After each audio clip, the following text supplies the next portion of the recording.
नमस्कार मित्रांनो, माझा क्विक स्टडी सर्कल यूट्यूब चॅनलमध्ये आपल्या सर्वांचे स्वागत करतो. आज मी घेऊन आला तुमच्यासाठी एक नवीन व्हिडिओ कॉन्टिजेंट कॉन्ट्रॅक्टवरती. आपण कॉन्टिजेंट कॉन्ट्रॅक्टमध्ये सर्व काही बघणार आहोत. कॉन्टिजेंट कॉन्ट्रॅक्ट काय आहे, कॉन्टिजेंट कॉन्ट्रॅक्टमध्ये कोणकोणते प्रकार येतात, कोणकोणते टाईप्स आहे, सर्व आपण या व्हिडिओमध्ये कव्हर करणार आहोत. चला तर आपण बघूया. कॉन्ट्रॅक्ट्स आर डिफरंट टाईप्स, म्हणजे कॉन्ट्रॅक्टचे कसे वेगवेगळे प्रकार आहेत. Contract are different types. Since people get into various kinds of agreement for performance or non-performance of a certain acts. On way to understanding, contract is divided into two types. Contract किती याच्यामध्ये divide झालेला आहे, तर contract हा दोन पार्टमध्ये divide केला आहे. एक absolute contract and then contingent contract. Let's we see details look at the contingent contract. चला तर आपण कॉन्टिजेंट कॉन्ट्रॅक्टबद्दल बघूया थोडं. A contingent contract. आता कॉन्टिजेंट कॉन्ट्रॅक्ट म्हणजे काय? A contract which is contingent or depend upon the occurrence or non occurrence of a some event is called a contingent contract. आता कॉन्टिजेंट कॉन्ट्रॅक्ट म्हणजे काय? A contract which is a contingent or depend upon, म्हणजे तो contract कसा आहे, contingent आहे आणि depend upon the ऑक्युरन्स म्हणजे एखादी गोष्ट घडू शकते, or non occurrence of a some event is called the contingent contract. म्हणजे कॉन्टिजेंट कॉन्ट्रॅक्ट म्हणजे असा कॉन्ट्रॅक्ट तो एका गोष्टीवरती डिपेंड आहे की ती एखादी गोष्ट घडू शकते किंवा भविष्यात घडू शकत नाही, त्यालाच काय म्हणतात, कॉन्टिजेंट कॉन्ट्रॅक्ट असे म्हणतात. आता बेस्ट एक्झाम्पल आहे इन्शुरन्स कंपनी. आता insurance contract are a good example of a contingent contract. तर इन्शुरन्स कंपनीचं गुड एक्झाम्पल आहे कॉन्टिजेंट कॉन्ट्रॅक्टचं. Where the insurance company is required to compensate the policy holder only if the specialise future event. म्हणजे आता कंपनीला केव्हा compensate करावं लागते, कंपनी एकाच वेळी कम्पन्सेट करू शकते जेव्हा तर ॲक्सिडेंट होईल किंवा हॉस्पिटलायझेशन एक्सपेन्सेस किंवा फ्युचरमध्ये एखादी गोष्ट घडेल तेव्हाच कंपनी त्याला कम्पन्सेट करू शकते. ओके. आणि नंतर ऑब्सोल्यूट कॉन्ट्रॅक्ट म्हणजे काय? Absolute contract is one where promisor perform the contract without any condition. म्हणजे there is a no condition in the absolute contract. The promisor has to fulfil all the condition related to the absolute contracts. And contingent कॉन्ट्रॅक्टमध्ये काय असते? On the other hand the ones where the promisor perform is obligation only when a certain condition are met. म्हणजे हा जो promiser आहे हा केव्हा त्याचं ऑब्लिगेशन पूर्ण करतो, केव्हा सर्व कंडिशन पूर्ण करतो, जेव्हा एखादी कंडिशन मीट होते.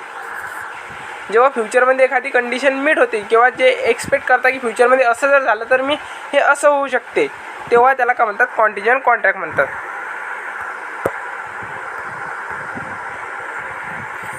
If you look at the contract of insurance, indemnity or guarantee, they have one things in common. जर आपण जर कॉन्ट्रॅक्ट ऑफ इन्शुरन्स बघितला, इंडिम्निटी, गॅरंटी, त्यांच्यामध्ये एक गोष्ट सिमिलर आहे किंवा कॉमन आहे. ते क्रिएट अन ऑब्लिगेशन. ते काय करतात, तर ऑब्लिगेशन करतात. तर हे सर्व कशाचे उदाहरण आहेत? हे कॉन्टिजेंट कॉन्ट्रॅक्टचे उदाहरण आहेत. इन्शुरन्स, इंडिम्निटी, गॅरंटी हे कशाचे उदाहरण आहेत? हे काय एक्झाम्पल आहे. कशाचे? तर कॉन्टिजेंट कॉन्ट्रॅक्टचे एक्झाम्पल आहे. Means they can create an obligation to the promisor if an event which is collateral contract does not happen. म्हणजे ते काय एखादा कॉन्ट्रॅक्ट घडू शकतो किंवा घडू नाही शकत. आता एखादं एक्झाम्पल घ्यायचं झालं तर in a life insurance contract. आता लाईफ इन्शुरन्स कॉन्ट्रॅक्टमध्ये काय असते? अ इन्शुरर. आता इन्शुरर कोण असते? इन्शुरर हे एक कंपनी असते. इन्शुरर काय आहे? Insurance company. Insurer pay a certain amount if a insured dies under a certain conditions. जर इन्शुअर्ड जर एखाद्या सर्टन कंडिशनमध्ये जर डाय झाला तेव्हाच इन्शुरन्स कंपनी त्याला पैसे देईल किंवा कम्पन्सेट करेल. ओके, समजलं? तर द इन्शुरर म्हणजे insurance company is not called in to action until the event of the date of the insurance happen. म्हणजे जर त्याचा मृत्यू जर नाही झाला तोपर्यंत इन्शुरन्स कंपनी त्याला पैसे देणार नाही. त्याच्या मृत्यूनंतरच त्याला पैसे मिळतील. म्हणजे ते कसं अनएक्सेप्टेड इव्हेंट आहे, फ्युचरमध्ये घडू शकतो आणि घडू पण नाही शकतो. This is called as a contingent contract. यालाच काय म्हणतात? कॉन्टिजेंट कॉन्ट्रॅक्ट म्हणत असतात. आता आपण डेफिनेशन बघूया कॉन्टिजेंट कॉन्ट्रॅक्टची. What is the definition of a contingent contract?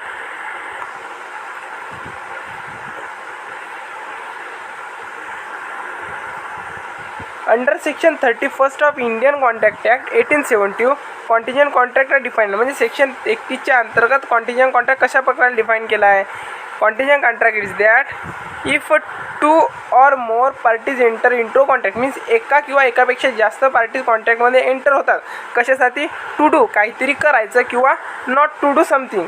म्हणजे टू डू समथिंग और नॉट टू डू समथिंग, काहीतरी करायचं किंवा नाही करायचं. If an event which is collateral, तो इव्हेंट कसा आहे? कोलॅटरल आहे, अनसर्टन आहे. टू द कॉन्ट्रॅक्ट डज और does not happen then it is a contingent contract. जर एखादा इव्हेंट कोलॅटरल आहे, तो घडू शकतो किंवा घडू नाही शकत इन अ फ्युचरमध्ये, त्यालाच काय आपण म्हणू शकतो? कॉन्टिजेंट कॉन्ट्रॅक्ट म्हणू शकतो.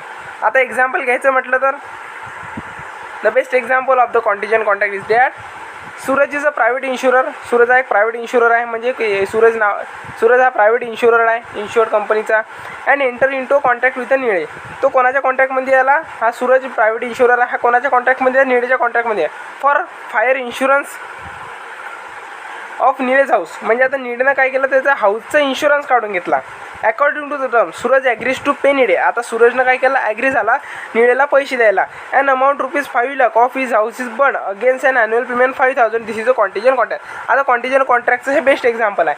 आता हा सूरज आहे ना, या Suraj agree to pay, Suraj agree झाला निळेला पैसे द्यायला की मी तुला ₹5,00,000 देईल, तू मला ₹5,000 प्रीमियम द्यायचं. तुझं जर हाऊस जर जळालं तर मी तुला ₹5,00,000 देईल, त्याच्या बदले तू मला काय द्यायचं? ₹5,000 प्रीमियम द्यायचा. हा काय झाला? कॉन्टिजन कॉन्ट्रॅक्ट झाला. समजलं? हिअर आता या एक्झाम्पलवरून काय लक्षात येते? Here the burning of the house is a neither a perform promise as a part of a contract nor a consideration. म्हणजे तो हाऊस देत आहे का त्याला त्याच्या 5,00,000च्या बदल्यात? नाही. तर जेव्हा ते हाऊस जळेल तेव्हाच त्याला पैसे मिळतील. म्हणजे Suraj liability arise only when the collateral event occurs. म्हणजे सूरजची लायबिलिटी केव्हा ऑक्युअर होईल, केव्हा अराईज होईल, किंवा त्या इन्शुररची लायबिलिटी केव्हा अराईज होईल? जेव्हा त्याचं घर जळेल. और व्हेन कोलॅटरल इव्हेंट्स आर ऑक्युअर. जेव्हा ते घर जळेल तेव्हाच त्याची लायबिलिटी अराईज होईल.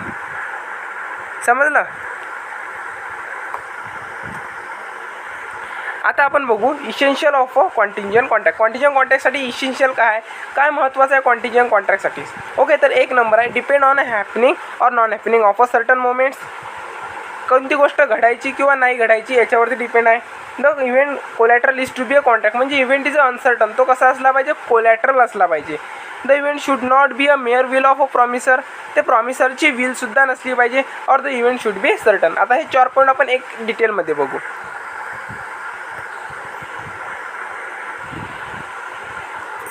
It's essential of a contingent contract. First is depend on a happening or non happening of a certain moment. म्हणजे एखादी गोष्ट कशावरती डिपेंड आहे? तर हॅपनिंग किंवा एखादी गोष्ट घडू शकते, किंवा non happening of a certain event. एखादी गोष्ट घडू शकते किंवा घडू शकत नाही. The contract is a contingent on the happening or non happening of a certain event. This said event can be proceed to a subsequent that will not matters. आता इथे एक्झाम्पल बघू. आता इथे लक्षात आलं का तुमच्या? म्हणजे जो कॉन्ट्रॅक्ट एखाद्या गोष्टीवर, एखादी फ्युचरमध्ये गोष्ट घडू शकते किंवा नाही घडू शकते, तो इव्हेंट कसा असतो?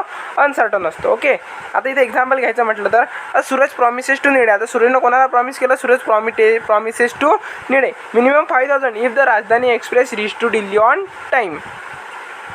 जर आता निळेनं काय म्हटलं? जर मी काय तुला ₹5,000 देईन, जर राजधानी एक्सप्रेस जर दिल्लीमध्ये जर टाईमवरती पोहोचली तर मी तुला ₹5,000 देईन, मी तुला ₹5,000 देईल. This is a which type of contract? This is a contingent contract. म्हणजे ते रेल्वे पोहोचू शकते किंवा पोहोचू पण नाही शकत, याची गॅरंटी आहे का? तर मधातच ते जर समजा बंद पडली तर काय गॅरंटी ते दिल्लीपर्यंत पोहोचेल?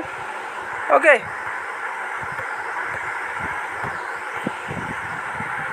नंतर सेकंड आहे the event is a collateral to the contract. म्हणजे तो इव्हेंट कसा असला पाहिजे? कोलॅटरल असला पाहिजे किंवा इनडायरेक्ट असला पाहिजे. Means the event is not direct. Means म्हणजे तो इव्हेंट डायरेक्ट म्हणणं फ्युचर करता एकदम फिक्स असला नाही पाहिजे. तो इव्हेंट कसा असला पाहिजे? इनडायरेक्ट असला पाहिजे और कोलॅटरल असला पाहिजे. It is important that the event is not a part of a contracts. म्हणजे event is not a part of a contract. It cannot be perform promise or consideration for a promise. It cannot be perform promise or consideration for a promise. आता इथे एक best example आहे. Suraj enter into contract with Nile. Suraj कोणाच्या कॉन्ट्रॅक्टमध्ये आला? तर निळेच्या. And promises to deliver 5 television set to हिम. आणि काय म्हणाला सूरज? कोणाला म्हणाला? निळेला म्हणाला की मी तुला 5 टेलिव्हिजन सेटची देईन. Nile promises to pay 75,000 upon delivery. आणि निळेनं काय प्रॉमिस केलं? मी तुला ₹75,000 देईल, तुम्हाला 5 टेलिव्हिजन TV दे, मी तुला ₹75,000 देईन. Okay, this is not a contingent contract since Suraj obligation depend on the event which is a part of a contract and not a collateral events. आता याला आपण कॉन्टिजंट कॉन्ट्रॅक्ट म्हणू शकतो का? नाही, कारण हा एक सिम्पल कॉन्ट्रॅक्ट झाला. कारण हा त्याला वस्तू देणार आहे, तो याच्यातून पैसे घेणार आहे, याच्यामध्ये ऑब्लिगेशन आलेच ना, ऑब्लिगेशन फुलफिल झालेच ना, तर याला आपण थोडी कोलॅटरल कॉन्ट्रॅक्ट म्हणू शकतो. तर नेक्स्ट एक्झाम्पल बघा. Suraj enter contract with Aniruddh and promises to deliver 5 television set to him if a Brazil win the world cup provided Aniruddh म्हणजे सूरज कोणासोबत कोणाच्या कॉन्टॅक्टमध्ये आला, आता अनिरुद्धच्या कॉन्टॅक्टमध्ये आला आणि काय केलं, प्रॉमिस केलं 5 टेलिव्हिजन, म्हणजे मी तुला 5 TV सेट देऊन टाकेल जर ब्राझील जर वर्ल्ड कप जिंकला तर. आता हिच्यामध्ये आली की नाही कंडिशन, हिच्यामध्ये कशी कंडिशन आली, जर ब्राझील जर वर्ल्ड कप जिंकला तर हा सूरज काय करेल, अनिरुद्धला TV देईल, आणि जर ब्राझील जर वर्ल्ड कप नाही जिंकला तर TV थोडी देणार आहे तो. Okay, this is a contingent contract since Suraj obligation arise only when Brazil win the world cup with is a collateral event. आता सूरजचं ऑब्लिगेशन केव्हा अराइज होईल, केव्हा सूरज त्याचं प्रॉमिस कंप्लीट करीन, जेव्हा ब्राझील वर्ल्ड कप जिंकेल तेव्हाच तो कंप्लीट करेल. Okay, understand. The event should not be a mere will of a promiser. म्हणजे जो इव्हेंट आहे, जी एखादी घटना आहे, ते not a mere will of a promiser, म्हणजे ते कोणत्या पण स्वरूपातली असायला नाही पाहिजे. तर खाली आपण बघू, the event can not be wish of a promiser. Say for example Peter promises to pay John ₹5,000 if Argentina wins the FIFA world cup, promise you want to. This is not a contingent contract. Actually this is not a contract at all. हा कॉन्ट्रॅक्टच नाही आहे. समजलं काय म्हणते तो. पेटर आहे promises to pay John ₹5,000, कारण ते पेटर कोणाला पैसे देईल, जॉनला $5,000 if an Argentina win the FIFA world cup. जर अर्जेंटिनाचा फिफा वर्ल्ड कप जिंकला तर provide you want. This is not a contingent contract. तो काय कॉन्टिजेंट कॉन्ट्रॅक्टच नाही आहे. हां, तर आता नेक्स्ट एक्झाम्पल बघा. Peter promises to pay John ₹50,000 if he lives Mumbai from Dubai on August 30, 2018. This is not a contract. This is a contingent contract. Going to Dubai can be the within the John's will but not mere his will. म्हणजे ते काय जॉनची will आहे पण पीटरची will आहे का, नाही, तर तो केव्हा पण दुबईला येऊ जाऊ शकतो. नेक्स्ट, आता लास्ट आहे, the event should be uncertain. Event कसा असला पाहिजे, सर्टन असला पाहिजे.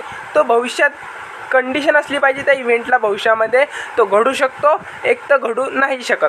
जर एखादी गोष्ट घडणारच आहे तर तो कॉन्टिजेंट कॉन्ट्रॅक्ट येणार नाही. If the event is a sure to happen then the contract due to the performance. If the event sure to happen then the contract is due to perform. This is not a contingent contract. This event should be uncertain. म्हणजे जर एखादी गोष्ट जर फ्युचरमध्ये घडणारच आहे तर त्याला आपण कॉन्टिजेंट कॉन्ट्रॅक्ट म्हणू शकत नाही. ती गोष्ट अनसर्टनच असली पाहिजे. Shubham promises to pay Chetan ₹500 if trains in a Mumbai in the month of July 2018. This is not a contingent contract. कारण आता शुभम काय म्हणते चेतनला म्हणला, जर मुंबईला जर पाऊस जर पडला जुलै महिन्यामध्ये जर पाऊस पडला तर मी तुला ₹500 देईन. आता हा पण कॉन्टिजेंट कॉन्ट्रॅक्ट नाही आहे, कारण जुलैमध्ये तर पाऊस पडणारच आहे. Almost certainly rainfall in a Mumbai. It is not a mean which is अ याचा म्हणायचा उद्देश काय आहे तर जो फ्युचरमध्ये जी एखादी गोष्ट घडणार आहे ती कशी अनसर्टन असली पाहिजे, नॉट अ सर्टन.